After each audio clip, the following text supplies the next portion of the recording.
What's going on, beautiful people? It is I, your flying locomotive and faster than a speeding bullet SuperCliff, coming at you live with a brand new video. And for today's majestic and fantastic video, we are continuing with DC's Weirdies. Weirdies. With Unstoppable Doom Patrol, issue number 2. But before we continue onward with these lovable weirdos, if you are new to the channel, then smash that like and subscribe button. That way you guys never miss out on anything that happens on this majestic channel. So what are you waiting for? Let's raise the bar and go full on Super Saiyan. Hit that subscribe button. Thus, without further ado, let's get weird and save the DC universe with the Unstoppable Doom Patrol, issue number 2. Our story begins with the Doom Patrol on a mission to recover a metahuman by the name of Worm, who, check it, has a symbiotic relationship with a worm-like creature called Velvet. Because remember, following the events of Lazarus Planet, the world has gotten an uptick of newly developed metahumans. And a lot of them, as you can expect, are scared. They don't know what to do. Thus, it's become the Doom Patrol's mission to save and protect these new metahumans. And with every metahuman they save, the team brings them to their hidden base known as the Shelter within Kansas.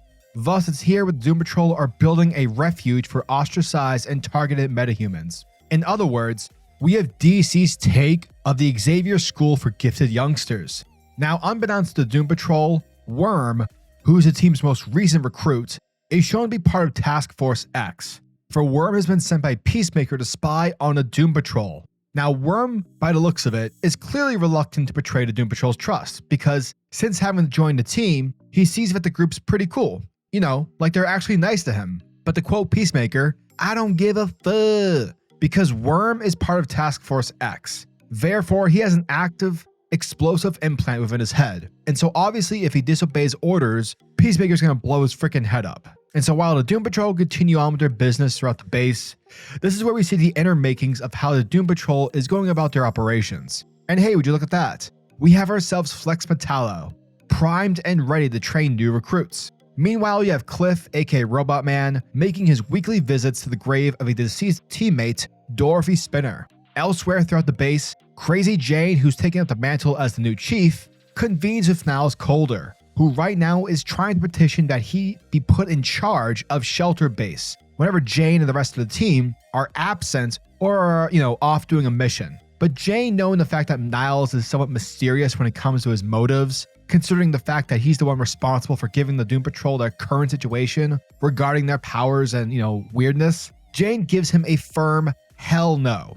Meanwhile, knowing it's either he performs his duty or gets his head blown, Worm dispatches Velvet to scout out the Shelter Base. And this, folks, is where we find out that Niles Caulder has built a think tank too, which, in case you didn't know, is an advanced form of a supercomputer that's being powered by Mento. And so, seeing this as a major red flag, Peacemaker orders Worm to destroy the incredibly dangerous think tank. However, Worm refuses because he doesn't want to kill anyone, to which we then see the kid run away from the shelter.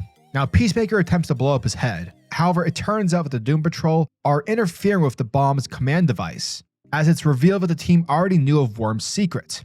Yet, if he had told them sooner, then perhaps they could have saved him. Thus, accepting his fate, Worm makes one last request. For in truth, he didn't realize that he belonged here until it was too late. But maybe there's still a place for Velvet.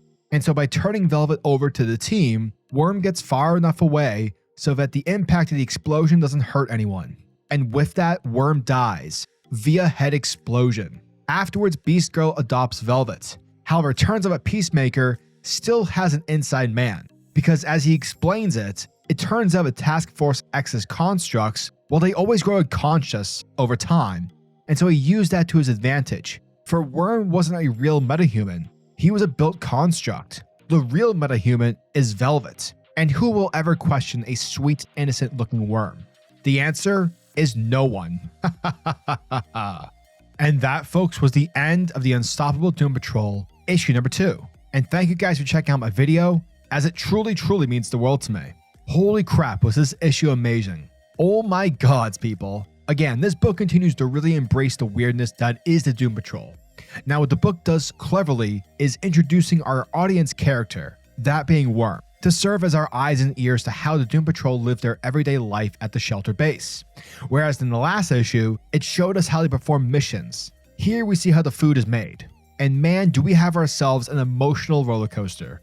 The character of Worm, he's basically your average kid who gets placed within the Doom Patrol. And what's great about it is, how we as the reader, this is how we would likely react if placed into the same situation. And this sort of reminds me like when you're back in high school where you don't see yourself as a geek, during lunch you want to sit with the cool kids, but you're forced to sit with the nerds because there's no seating left. However, in doing so, you end up finding out you actually have a lot more in common with the nerd table. Yeah, this issue had a lot of emotion. And the message being, don't judge a book by its cover. Yeah, definitely a sad ending with regards to Worm. Peacemaker is definitely an asshole in this, but the surprise being that Velvet, the Worm, is the actual person was a really good fake out, and damn, I cannot wait for issue number 3. Well done, DennisCulver. Well done.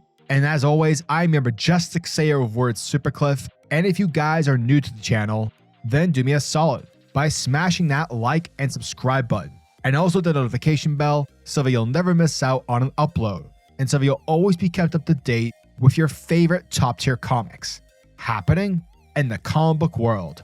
Now tell me, what are your thoughts and opinions on this issue? Are you guys excited for issue number 3? Let me know down in the comment section below. And until the next video, peace. Giggity goo.